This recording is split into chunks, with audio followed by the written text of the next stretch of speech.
여러분 안녕하세요. 예, 반갑습니다. 오늘은 일전에 도연명의 오도송 의고 1번 시에 화답한 소동파의 화도연명 의고 시 감상해 보시겠습니다.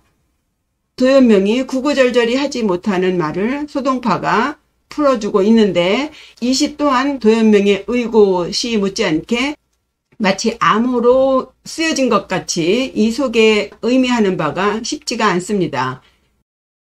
주인이며 객, 나그네며 또 내가 누구인지 또 나의 평생의 친구는 누구인지 매우 혼란스러우실 거예요. 때문에 이 소동파 시를 이해하시려면 일전에 올렸던 도연명의 의고 1번 시의 내용을 아셔야겠죠.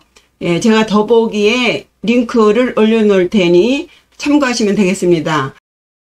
그럼 오늘은 소동파의 화도연명 의고 시를 해석을 해보도록 하겠습니다. 찬찬히 들으시면서 당송팔대가의 한 사람인 소동파가 동진시대의 도연명의 도의 경지를 어떻게 재고 있는지 같이 풀어보시겠습니다. 그럼 도연명의 오도송 의고 1번 시를 들으셨다 치고 소동파의 화도연명 의고 첫 번째 단락부터 시작해 보겠습니다. 내용 먼저 읽어보시죠. 어떤 나그네가 내 집 문을 두드리더니 문 앞 버드나무에 말을 매네. 텅 빈 뜰에 작은 새들이 지저귀고 있고 문이 닫혀 나그네는 오래도록 서 있네.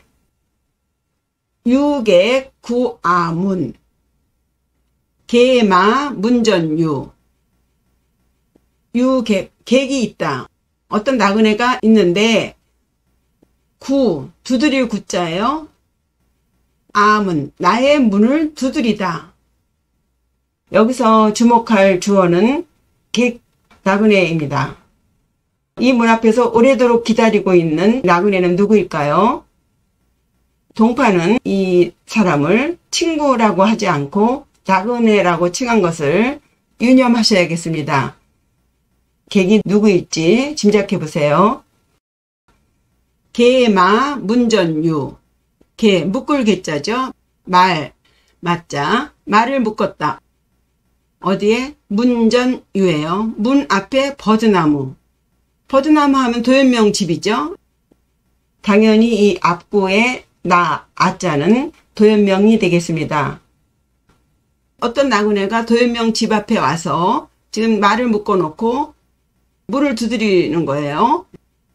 그리고 여기 개마에서요. 말에 대한 이미지를 생각해 보면요. 쥐역 8개 보셨나요? 이 말은 쥐역 8개 중에 건개의 동물입니다. 이 건개는 3개의 양효로 이루어진 개로서 천리를 가도 쉬지 않는 불식을 상징합니다. 아마도 동파는 이 버드나무에 불식을 상징하는 이 말을 묶어 놓았다는 표현을 함으로써 이 수행의 과정이 말처럼 쉬지 않고 정진해야 함을 암시하는 의미로 이 말을 등장시키지 않았는가 짐작해 봅니다. 정공, 조작조, 문패, 객, 입구. 정, 뜰 정자죠. 공, 비일공자. 텅 빈 뜰에 조작조예요. 세조자에다가 참새 작자 해서 작은 새들을 말합니다. 빈 뜰에 참새들은 아주 시끄럽게 지저귀고 문패, 문자에 닫을 패자.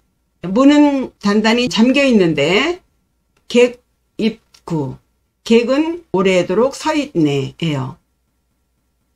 여기서 정공, 빈 뜰이라면 인적이 없는 사람이 드나들지 않거나 혹은 없거나 하는 매우 적막한 집의 분위기를 묘사하고 있죠.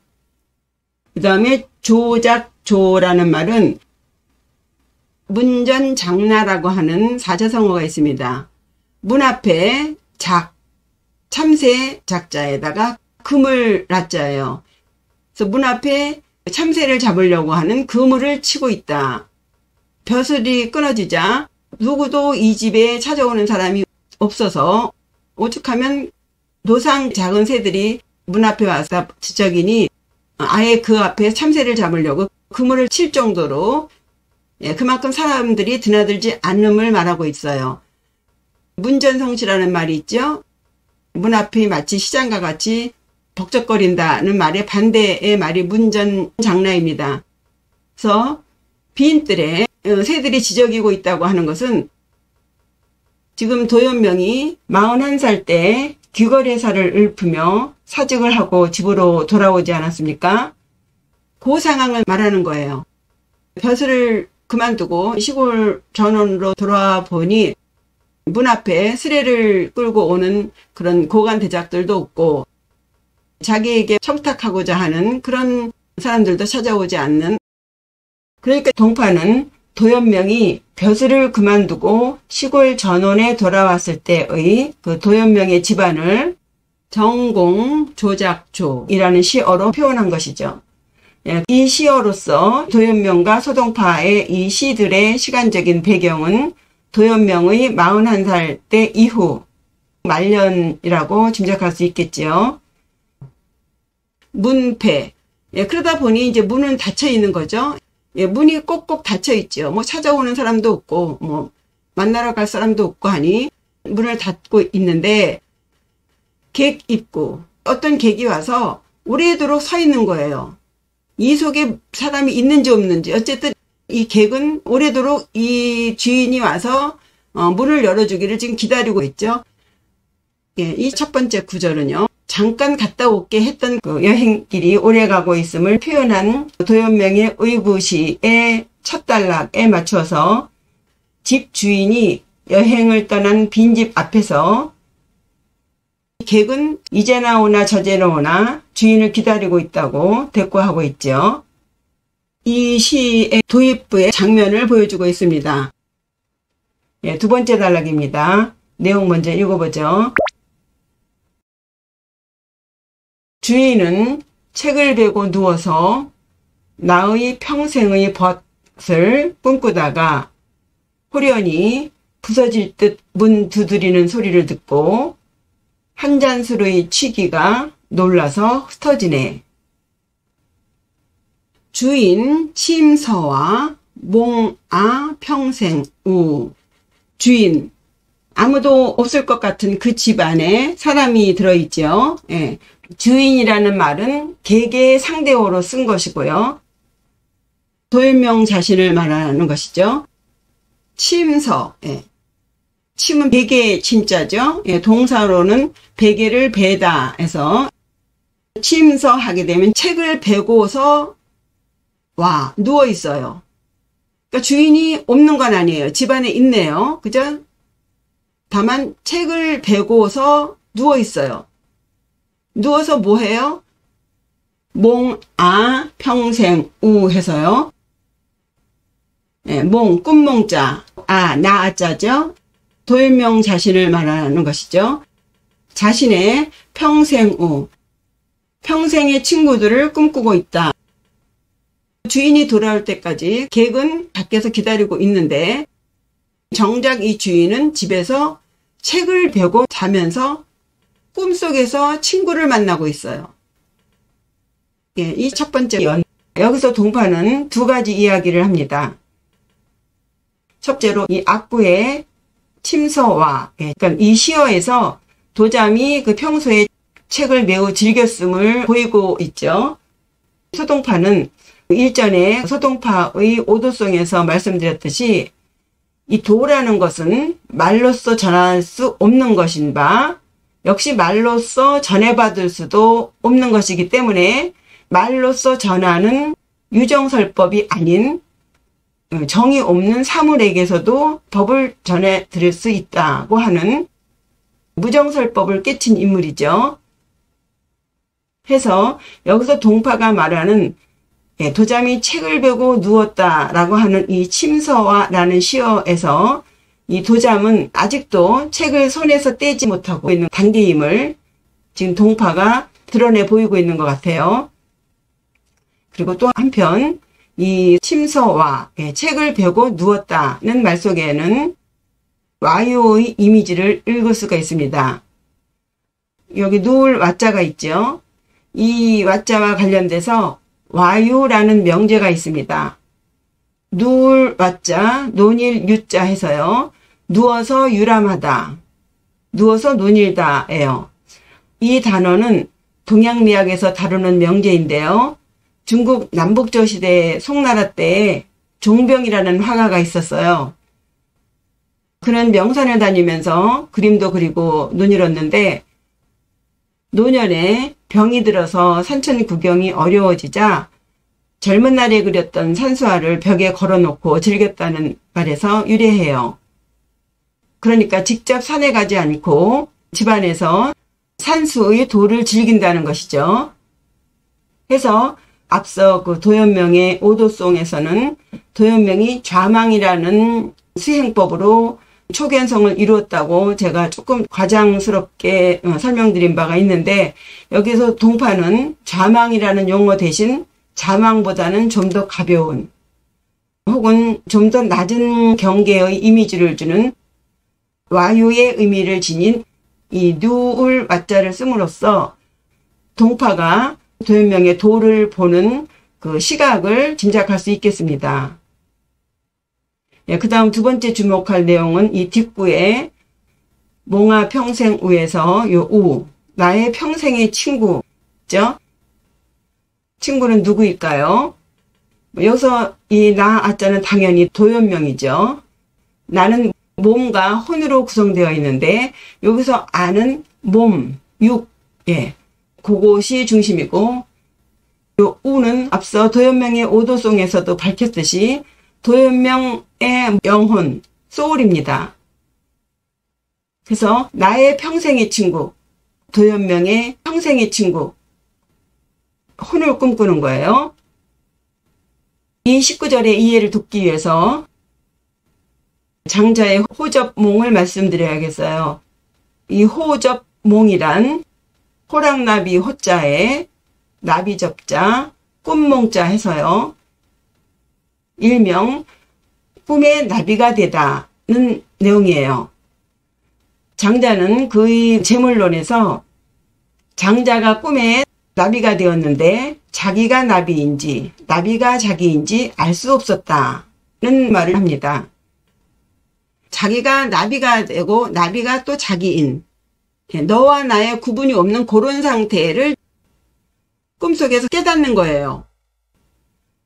좀 더 구체적으로 말하면 이 말은 장자가 좌망에 들어서 자신이 물화된 상태를 이렇게 표현한 거예요. 이 물화라는 말은 말 그대로 사물물자에 될 그 변화 화자죠. 사물화되었다는 거예요. 사람이 살다가 명을 다해서 죽게 되면 몸이 지수, 화풍, 4대로 흩어지는 것, 죽어서 사물화된 상태를 말하기도 하지만요.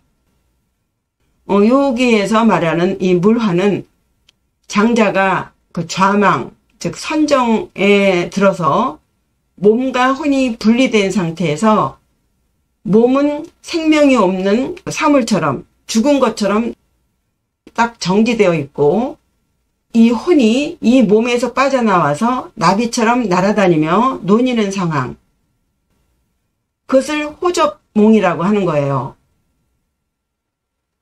그러니까 이 주인이 먼 길을 떠났다고 해서 진짜 떠난 것이 아니라 꿈속에서 자기가 물화되는 상태이죠. 이 주인은 정리하면요, 이 동파는 도연명이 장자처럼 자신의 몸은 물화시켜서 베개를 베고 누워있게 하고 자신의 혼은 그 몸을 빠져나와서 나비처럼 날아다니며 자유롭게 논이는 행복한 꿈을 꾸고 있음을 설명하는 거죠. 그렇게 꿈속에서 논일다가 무슨 일이 벌어졌나요? 다음 구절 보시죠. 홀문 박탁성 경산 일배주 해서요. 홀문, 홀 갑자기 홀자죠. 문, 들을 문이에요. 갑자기 들었어요.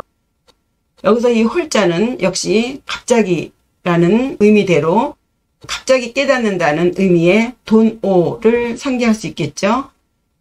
그 다음 박탁성이에요.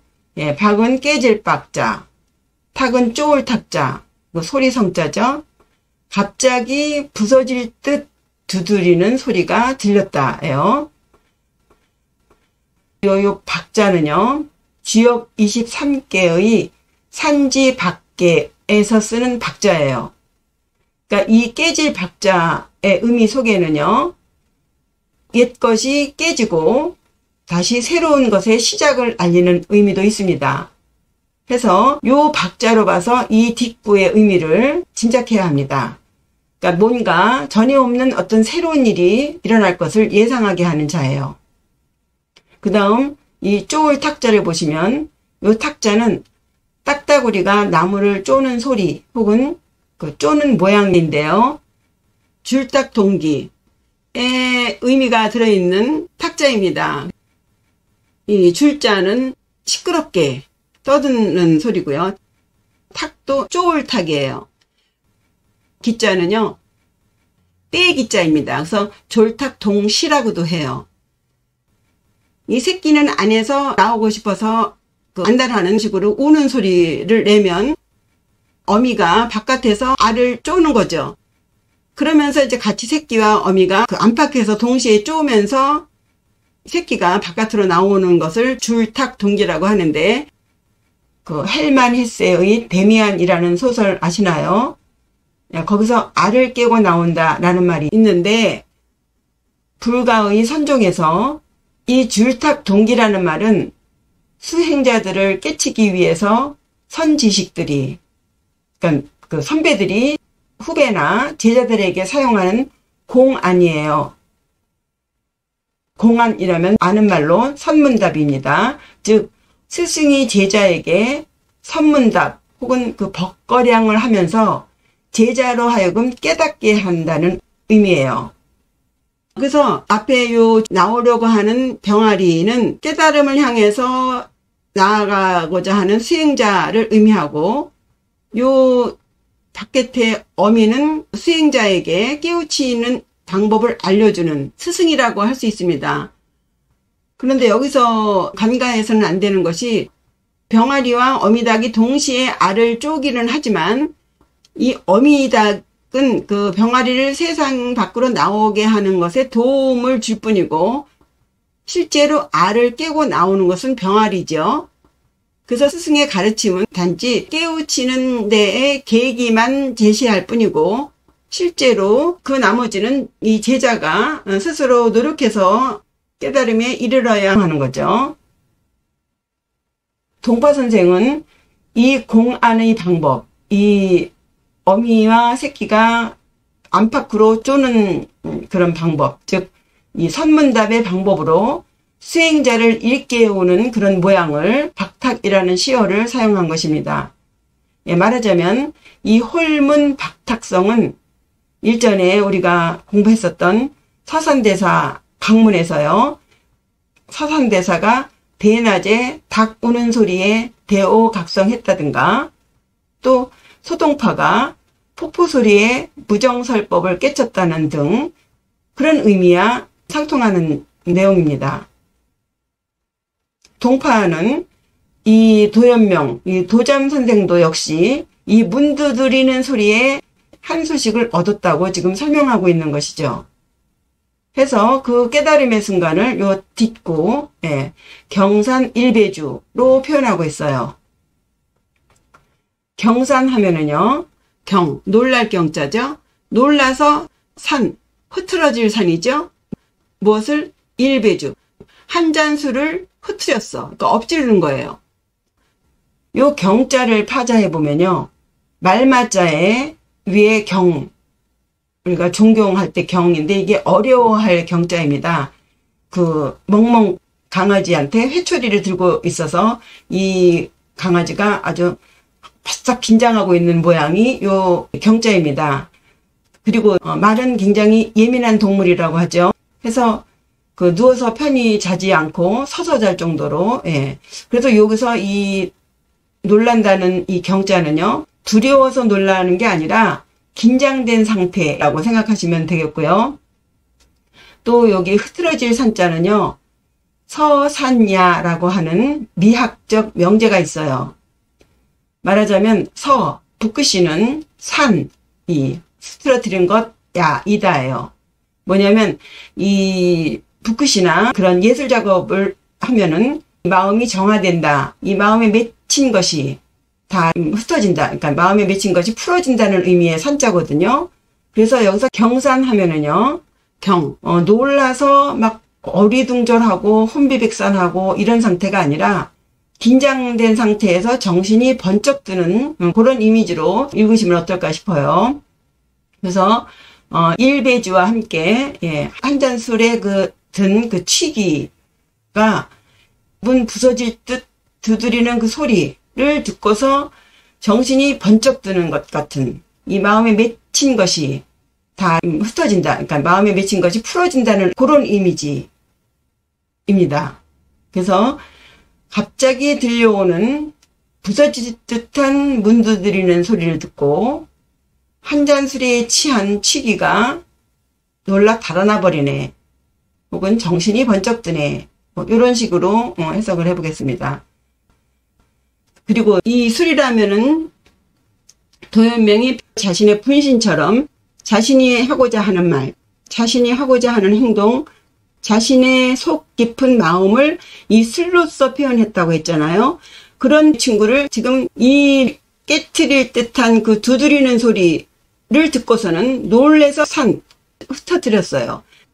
그러니까 이백도 그렇고 지금 술을 통해서 그 자신의 그 인생살이에서의 고민 혹은 인간으로서의 갈등, 고뇌 이런 것들을 술로서 풀어보려고 하는 인물들이 있는데, 그러니까 요 말은 이전에 술에 의지했었던 몽매한 도연명이었다면 이제 이 술을 엎고 다시 새롭게 거듭나는 깨친 도연명으로의 그 변화를 지금 서동파는 이렇게 설명하지 않았나 싶습니다.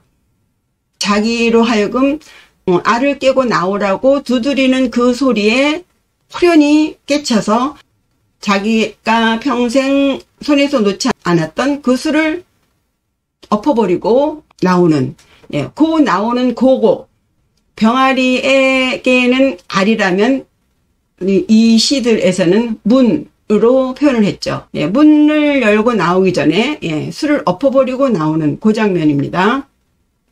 그래서 이 경산 일배주를 두 가지로 설명할 수 있겠어요. 물리적으로, 현실적으로 이 도연명 주인이 자다가 잠에서 깨는 장면, 그리고 또 하나는 도연명이 깨닫는 초견성을 얻는 그런 순간으로 두 가지의 의미가 있겠습니다. 이제 주인이 깼으니 문을 열어줘야겠죠. 어떻게 나오나요? 세 번째 단락이에요. 내용 읽어보죠.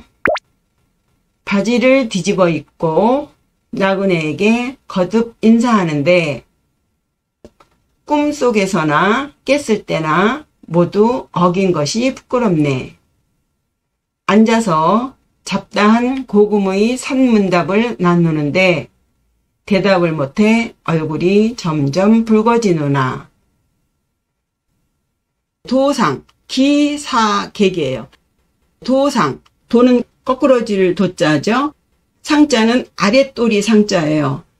남자니까 바지가 되겠죠. 그래서 바지를 거꾸로 입고 뭐 이러는데, 바지를 거꾸로 입으면 어떻게 입어야 되는지, 바지를 뒤집어 입고 라고 하는 것이 무리가 없겠습니다.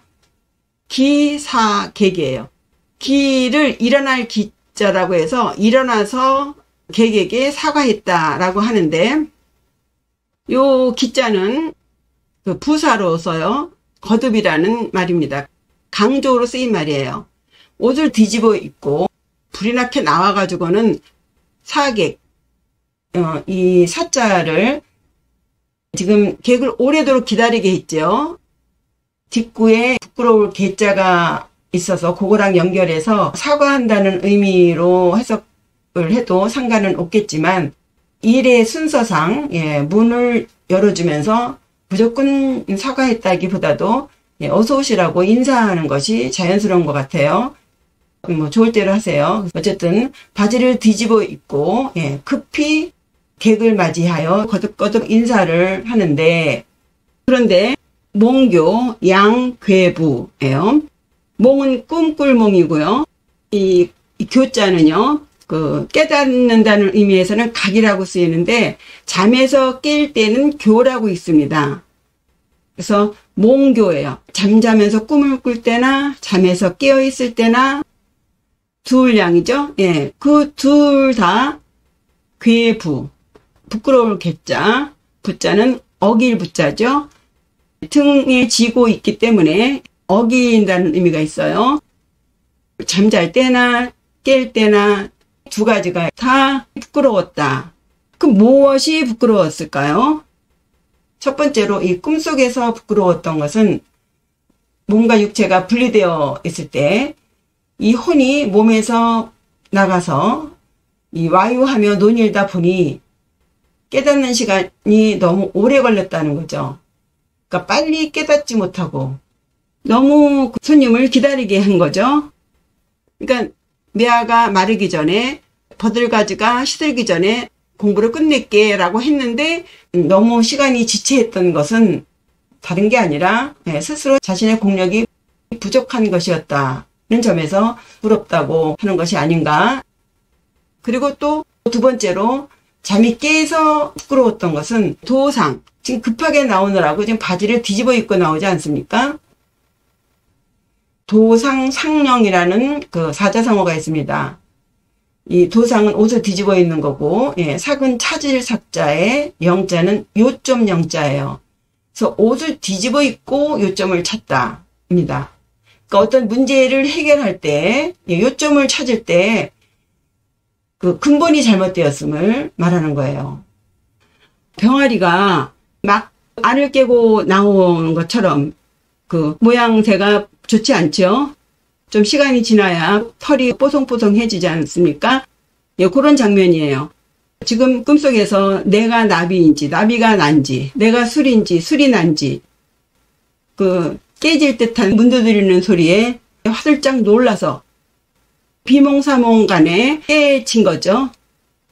마치 더 소동파가 폭포 소리를 듣고 무정설법을 얻은 것처럼 지금 이 도연명이 그 집 안에서 뭐 참선을 했든 술에 취해서 선정에 들었든 마치 더 어미가 알을 깨쳐주고 있는 그 소리에 놀라서 이 병아리도 같이 어미 새처럼 자기도 그 작은 부리로 두드리면서 깨고 나오는 것처럼 이 도연명도 급하게 그렇게 하고 나오다 보니 마치 바지를 뒤집어 입고 나온 것 같은 그런 모양새예요.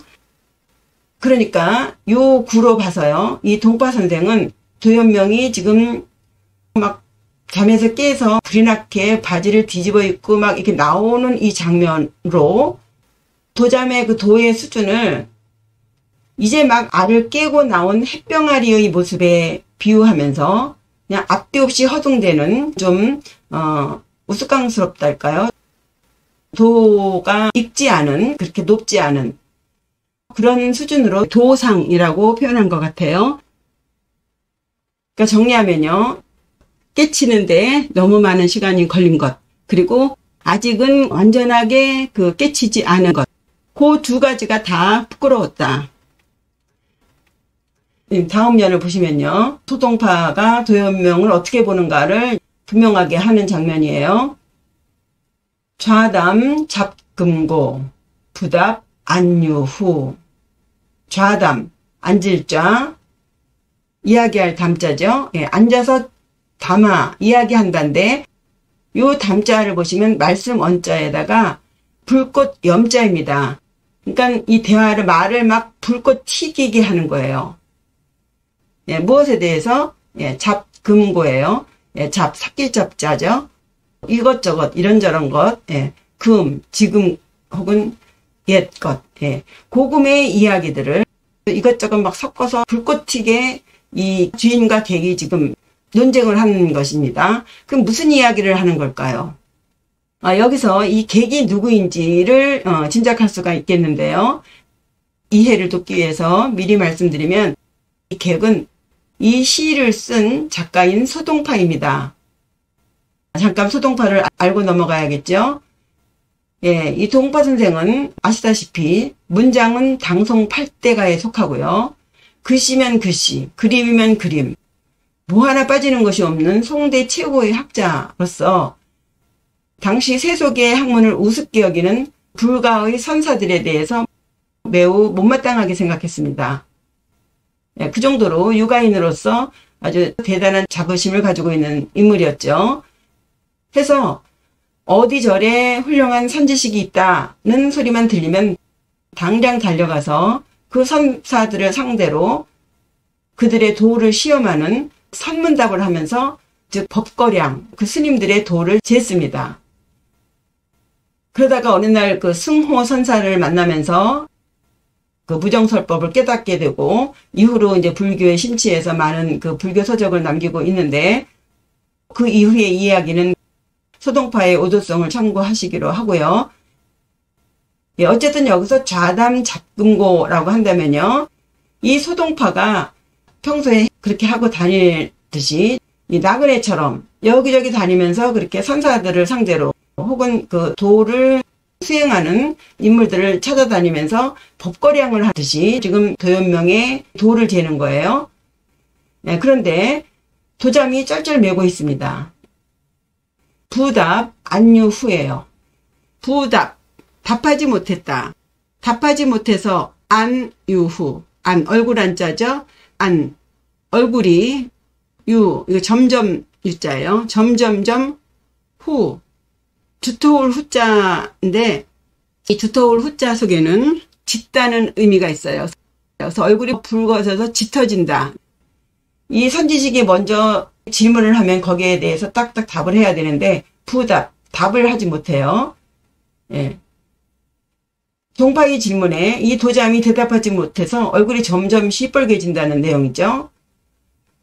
그러니까 지금 도연명이 답을 하지 못하고 있으니 이 객이, 이 나그네, 이 소동파가 마지막 최종적으로 질문을 합니다.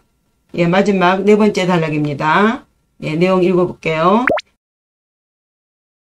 내게 어디 갔다 왔냐고 묻길래 나는 무하유지향에 갔다 왔다고 했다네. 문아하철에 아래 무하유. 물을 문, 나아자죠. 나에게 묻기를 나는 도연명이라 그랬죠. 그래서 이 동파는 3인칭 인물인 이 객, 나그네를 등장시켜서 그 나그네의 입을 빌어서 지금 도연명에게 묻는 거예요. 법거량 하는 거죠. 뭐 이런 거 저런 거 많은 질문을 했지만 최종적으로 지금 묻는 질문이 하철에 어디 하자에 고처자죠. 어느 곳에서 래 왔느냐. 어디에 갔다가 왔느냐고 나에게 묻는다. 이 객이 하니까 도연명이 대답하기를 아래 무하유 나아자 나는 래 왔습니다. 어디서 무하유 어느 곳에서도 유 있지 무 없는 어디에도 없는 어디에도 있지 않은 고향 무하유 지향에서 논일다가 왔소 라고 대답을 한다고 끝을 맺죠. 여기서 나라고 하는 주어로서 도연명이 말을 하고 있는 것 같지만 실제로는 도연명이 하는 말이 아니라 도연명이 답을 하지 못해서 결국 그 답을 지금 소동파가 대신 해주고 있는 거죠. 예. 동파가 자기가 본 도연명을 말하고 있는 것이죠. 무하유지향에서 놀다 오느라 이렇게 늦었다. 도연명이 이러한 경지에 이르게 되었음을 동파가 대신 해주고 있습니다. 즉 동파는 도연명의 의고시 일수를 통해서 도연명의 도의 무게를 재서 자신의 화답시에 이 도연명이 무하유지향에서 논일 정도의 수준임을 인가하고 있는 거예요. 인가, 인정. 인정하는 것, 통과시키는 것, 뭐 이런 의미로 인가라고 해요. 도장인자에다 가능할 가짜 해서요. 이 시는 동파가 도연명의 초견성을 인정해주는 시가 되겠습니다. 당신 초견성 합격 이거예요.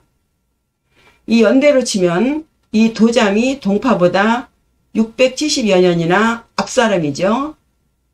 그런데 이게 있을 수 있을까 싶겠지만 이 도의 무게는 나이라든가 직위라든가 신분 이런 것 등의 그 스펙으로 재는 게 아니죠. 어쨌든 동파가 본 도연명의 도의 무게를, 도의 경지를 이렇게 시로 남기고 있습니다. 해서 동파의 법거량에 의하면 도연명의 의고시 1번 시는 도연명의 초견성이라고 해야 맞겠지만 그 초견성이라는 단어가 조금 낯설고 해서 편의상 도연명의 오도송이라고 한 점 참고하시길 바랍니다. 예, 그럼 전체 내용과 함께 요지를 간략하게 정리해보죠. 이 시도 기승전결로 내용을 전개하고 있는데요. 첫 번째 단락은 손님이 닫힌 문 앞에서 주인이 나오기를 오래도록 기다리는 장면이죠. 예, 이 주인이 깨치기를 기다리는 장면이에요. 그 다음에 두 번째는 이제 주인이 누워서 유람하는 장면, 즉 와유라고 이제 표현을 했죠. 혼이 몸에서 나와서 자유롭게 논일다가 문 두드리는 소리에 정신이 번쩍 깨는, 예, 한순간에 깨치는 장면을 돈오를 묘사했고요. 그 다음에 세 번째 단락은 잠에서 깬 주인, 그러니까 한 소식을 얻은 주인이 도연명이 급히 달려나와서 객을 맞이해서 객과 법거량을 하면서 한바탕 홍역을 치르는 장면을 묘사했고요. 네 번째는 이 도연명이 초견성을 통과했음을 인가해주는 장면으로 막을 내립니다. 이 시도 도잠 선생의 의고시처럼 엄격한 한시 작법을 따르지는 않아서 맨 끝에 단락을 하나의 연으로 끝을 맺었기 때문에 오원 배율시가 아닌 오원 고시이지만, 예, 한 연의 끝마다 이렇게 류, 구, 우, 주, 부, 후, 유 자로 이렇게 운을 맞춘 것을 볼 수 있죠. 여기서 또 눈에 띄는 것이 소동파는 이 운을 도연명이 의고시해서 했던 운과 똑같이 맞추고 있어요. 예, 보시면 이렇게 류, 구, 우, 주, 부, 후, 유 똑같지요? 예, 동파의 세심한 문장력이 느껴집니다. 이뤘다는 표현이 맞는지 모르겠으나 도연명이 술로서 이루었다면 소동파는 정말 글 문장으로 이룬 인물인 것 같아요. 예, 그럼 이 시 설명을 바탕으로 다시 한번 정리해 보겠습니다. 큰 소리로 읽어보세요.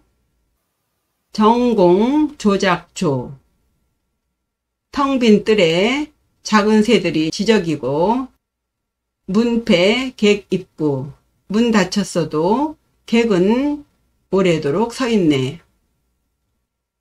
주인 침서와, 주인은 책을 베고 누워서 몽아 평생 우, 나의 오랜 친구들을 꿈꾸고 있구나. 홀문 박탁성, 갑자기 깨질 듯한 두드리는 소리를 듣고는 경산 일배주, 놀라서 한 잔술을 엎지르네. 도상 기사객, 바지를 뒤집어 입고 거듭 객에게 인사를 하는데, 몽교 양괴부, 꿈속에서나 깨어서나 모두 어긴 것이 부끄러웠네. 좌담 잡금고, 앉아서 고금의 산문답을 나누는데 부답 안유후, 대답을 하지 못해 얼굴은 점점 붉어지누나. 문아하철에, 나에게 어디 갔다 왔는가 물으니 아래 무하유. 나는 무하유 지향에 다녀왔다고 말했네. 예. 이상으로 도연명의 의고 일수에 대한 소동파의 화답시 마치겠습니다. 저의 시 해석을 바탕으로 더 멋지고 알찬 해석을 하시기 바랍니다. 공부에 많은 도움이 되시길 바라요. 구독과 좋아요, 댓글, 알림 설정 잊지 마시고요. 시청해 주셔서 감사합니다. 안녕히 계세요.